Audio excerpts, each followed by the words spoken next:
그 자네는 누구인가? 내 이름은 논란. 별것도 아닌 걸로 터질 때가 많죠.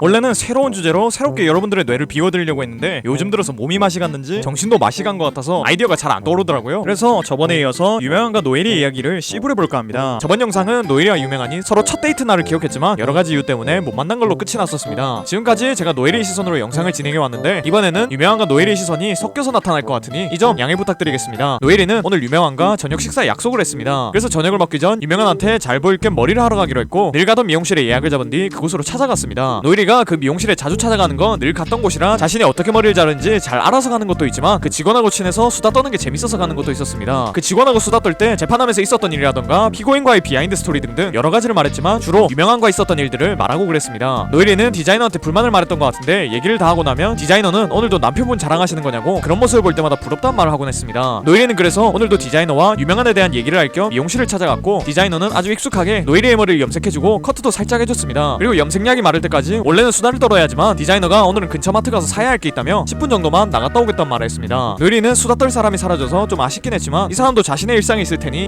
이해해줬습니다. 한편 그 시각 유명한은 노엘이와 저녁 데이트를 하기 위해 노엘이를 데리러 미용실까지 운전을 하며 가는 중이었습니다. 유명한은 운전을 하며 입으로는 내가 왜 그 아줌마 머리 자르는 곳까지 데리러 가야 하는 거냐고 불평불만을 얘기하고 있었지만 살짝 미소를 짓고 있었습니다. 왜냐하면 노엘이가 염색을 하거나 머리를 자를 때는 늘 묶고 있던 머리를 푸는데 머리를 푼 모습의 노엘이는 너무 예뻤거든요. 물론 노엘이가 머리를 푼 모습은 어린 시절부터 연애 초기 그리고 결혼 생활을 하면서 수없이 보았지만 그래도 내가 사랑하는 사람의 예쁜 모습을 보는 건 늘 좋았기 때문에 기쁜 마음으로 노엘이를 데리러 갔습니다. 그런데 유명한이 타고 있는 차에 극악무도한 연쇄살인마 꼬맹이가 타고 있어서 무조건 살인이 일어나야 되는 상황입니다. 하지만 차 안에는 유명한과 미란이, 연쇄살인마 이렇게 꽤 존재감이 있는 3명이 타고 있었기 때문에 차 안에선 살인이 일어날 수가 없습니다. 작가님은 이렇게 되면 어떻게 살인을 일으켜야 할까 하는 생각을 했고 차 위에서 시체를 떨어뜨려가지고 시체가 떨어지는 소리를 코난이 듣게 만들어줍니다. 코난과 유명한이 함께 있으면 그 영향이 반경 3km까지는 미치는 것 같네요. 뭔가 인생 사는 게 힘들고 그러시면 유명한과 코난 근처로 접근하시길 바랍니다. 아마 살인 현장을 목격하셔서 죽는 것보단 사는 게 낫구나 라는 생각이 들어가지고 열심히 살 수 있게 될 것 같네요. 뭐 잘못해서 여러분들이 뒤져버릴 수도 있긴 하지만 코난 세계관에서 나름 에피소드 하나의 주역이 되는 거니 나쁘진 않을 것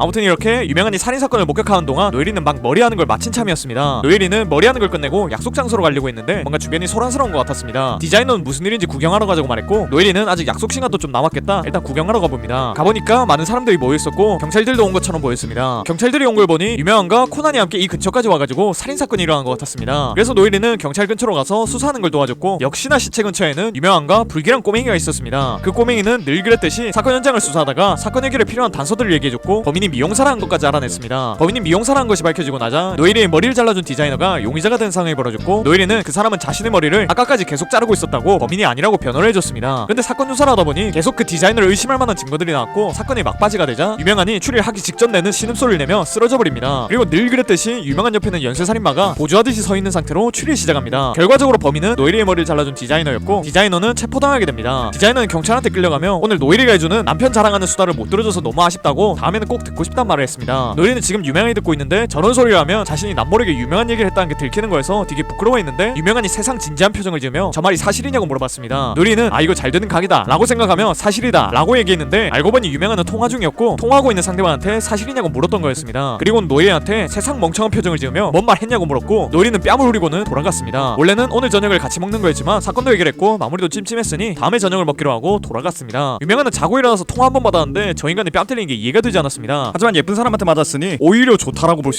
그 후로 노엘이와 유명한은 각자의 일상을 살던 중 노엘에게 의뢰가 하나 들어왔습니다. 어떤 유명한 여자 유도 선수의 남편이 스토킹을 당하고 있는 것 같다고 그걸 좀 해결해달라는 의뢰였죠. 노엘이는 스토킹이라면 자신의 남편에게 맡겨도 될 것 같아서 오랜만에 그 인간 얼굴도 볼 겸 같이 해결해도 되냐고 물었습니다. 유도 선수는 사건인지 아닌지도 모르는 상황인데 명탐정을 부르긴 좀 그럴 것 같다고 노엘이 혼자서 좀 도와달란 말을 했습니다. 노엘이는 알겠다고 말했고 유도 선수는 약속한 날에 사무실로 찾아오겠단 말을 했습니다. 노엘이는 생각해보니까 미란이도 가라데를 하고 있으니 이번에 이 유도 선수를 만나서 여러 가지를 들으면 좋을 것 같다는 생각을 했고 이 유도 선수가 오기로 한 날에 미란이도 같이 불렀습니다. 그렇게 약속한 날이 됐고 사무실에 미란이가 먼저 오게 됩니다. 어느샌가부터 미란이의 세트 메뉴가 된 코난도 같이 왔고 조금 후에 유도 선수도 사무실에 도착을 했습니다. 이제 스토킹을 당하고 있다는 유도 선수의 남편을 만나기 위해 유도 선수의 집으로 가기로 했고 가기 전 유도 선수는 남편에게 전화를 걸었습니다. 그런데 남편은 집이 없었고 전화기 너머로 불경 소리가 들리는 걸 보아하니 남편은 장례식장에 간 것 같아 보였습니다. 그래서 만나기로 한 시간을 살짝 늦추기로 했고 비는 시간 동안 유도 선수와 밥을 먹기로 했습니다. 그렇게 유도 선수와 밥을 먹고 집으로 돌아가 봤더니 남편이 죽어 있었습니다. 노엘이는 바로 경찰을 불렀고 경찰은 남편이 왜 죽었는지 범인이 누구인지 알아보기 시작했습니다. 노엘이는 솔직히 범인이 유도 선수라고 생각하고 있었습니다. 하지만 확실한 증거가 없어서 말을 못하고 있었고 옆에 있던 미란이는 감이 좀 안 잡히면 아빠한테 물어보는 게 어떠냐고 물어봤습니다. 노예리는 자존심 때문에 그 여미새 인간한테 연락을 하고 싶지 않았습니다. 미란이는 노예리가 자존심 때문에 그런다는 것을 알아채고는 바로 유명한한테 전화를 걸어서 노예리가 할 말이 있다고 말을 했습니다. 별 수 없이 노예리는 유명한한테 사건에 대한 것들을 얘기해줬습니다. 유명한은 노예리에게 사건에 대한 모든 것들을 듣고 난 뒤 대충 사건의 진상을 알아챘습니다. 왜냐하면 죽은 남편이 마지막 전화에서 장례식장이라고 핑계대면서 불경 소리를 들려줬던 행동이 본인이 과거에 했던 행동과 비슷했거든요. 하지만 유명한은 이것을 직접적으로 가르쳐준다면 노예리가 사건을 해결한 게 아니게 될 것 같아서 간접적으로 힌트를 주기로 결심했습니다. 그래서 유명한은 지금 집인데도 예전에 마작을 하면서 녹음했던 테이프를 틀고 마작하는 척을 해줬습니다. 유명한은 옛날에 노예리와 결혼 생활을 할 때 이런 식으로 노예리한테 근무하는 척하고 술 마시러 갔다가 들킨 적이 있기 때문에 이 힌트를 노예리가 못 알아들 리가 없다고 생각했습니다. 유명한의 생각대로 노예리는 유명한이 지금 마작을 하지 않고 있다는 걸 알아챘습니다. 그리고 그 힌트를 토대로 범인이 유도선수라는 것을 밝혀냈죠. 그렇게 사건이 모두 해결되고 나서 노예리는 사무실로 돌아가고 미란이는 집으로 돌아가며 같이 걸어가게 됐는데 미란이는 혹시 아빠가 사건의 진상을 알아보고 일부러 힌트를 주기 위해 테이프를 틀었던 게 아니냐고 노예리에게 말해봤습니다. 노예리는 절대 그 멍청한 인간이 그랬을 리가 없다고 말은 했지만 속으로는 유명한에게 고마워하는 중이었습니다. 그런 노예리의 속을 알아냈는지 미란이는 또 유명한한테 전화를 건다 노예리에게 넘겨줬고 노예리는 살짝의 고마움을 표하기 위해서 전화를 받았습니다. 유명한은 여전히 마작하는 테이프를 틀은 채로 전화를 받았고 노예리는 이제 그 테이프는 안 틀어도 된다고 말하려고 했는데 갑자기 유명한 쪽에서 전에 들어본 적이 없는 여자 목소리가 들렸습니다. 여자의 목소리가 나오자 유명한은 당황하면서 전화를 끊어버렸고 노예리는 기분이 개가 타져서 바로 미란이한테 전화를 넘겨줬습니다. 그 시각 유명한은 죽됐다고 생각하는 중이었습니다. 원래는 아직 사건이 안 끝난 건가 라고 생각하며 또 힌트를 주기 위해 테이프를 틀었던 건데 그 테이프에는 유명한의 친구 결혼식 때 유명한이 친구에게 하려던 말들도 녹음되어 있었습니다. 그러니까 아까 그 유명한을 부르던 여자 목소리는 유명한의 친구 결혼식 때 그 여자가 유명한을 부르기 위해 말했던 것이 녹음됐던 거였죠. 유명한은 노예를 도와주기 위해 했던 행동이 오히려 노예의 오해를 불러일으켰던 게 아닐까 하는 생각이 들어서 좀 서글퍼졌습니다. 그래서 다시 전화를 걸어서 오해를 풀까 했지만 과연 기분이 상한 노예리가 자신의 말을 들어주려나 하는 생각이 들었고 다음에 만나서 더 잘해주면 되겠지 라는 생각을 했습니다. 그리고 아까부터 노예를 위해 추리하느라 머리를 너무 써버려서 그런지 좀 잠이 오기 시작했고 미란이와 코난이 집에 오기 전까지 잠시만 엎드려서 잠이나 자야겠다 라는 생각을 하며 책상에 엎드려 잠을 청했습니다. 한편 그 시각 노예리는 자신의 집에 도착을 해서 아까 유명한의 통화를 곱씹으며 개빡쳐하는 중이었습니다. 근데 곰곰이 생각을 해보니까 마작을 하다가 갑자기 여자가 콧소리를 내며 유명한을 부르는 일이 있을까 싶었습니다. 그리고 보통 그렇게 여자가 유명한을 부르면 유명한은 당황하며 전화를 끊는 게 아니라 똑같이 콧소리를 내면서 네 지금 갑니다요 하면서 연병을 했었는데 이번엔 좀 이상했습니다. 아마 유명한이 노예리가 사건을 풀도록 힌트를 주기 위해서 일부러 테이프를 또 틀었던 것 같았고 테이프에 녹음되어 있었던 다른 음성이 나온 것 같았죠. 이렇게 생각하고 보니 유명한은 노예리에게 사건에 대한 것들을 들었을 때 사건의 진상을 바로 파악하고는 노예리에게 힌트를 주기 위해서 일부러 테이프를 틀었던 게 확실해진 것 같았습니다. 덕분에 아까까지 화나있던 게 다 풀려버렸고 다시 유명한에게 전화를 해서 고맙다는 말을 할까 했지만 그래도 감히 아내랑 전화를 하고 있는데 다른 여자 목소리가 나와버렸으니 유명한에게 잘못이 있다고 생각해서 좀 마음고생하라는 의미로 그냥 냅두기로 결심했습니다. 아직도 이 둘의 이야기는 끝이 나지 않았습니다. 아마 다음 편인 4편에서 마무리될 것 같으니 제발 이어서 계속 봐주시면 너무 고마울 것 같네요. 뭔가 이 둘의 이야기를 있으면 분량이 많이 나올 거라고 예상은 했는데 이 정도로 나올 줄은 몰랐습니다. 부디 여러분들도 이 커플에게 관심이 커가지고 제 영상을 흥미롭게 보셨으면 좋겠네요. 제 영상 계속 봐주셔서 너무 고맙고 전 더 재밌고 참신한 이야기로 돌아오겠습니다. 그럼 다음 시간에 만나요.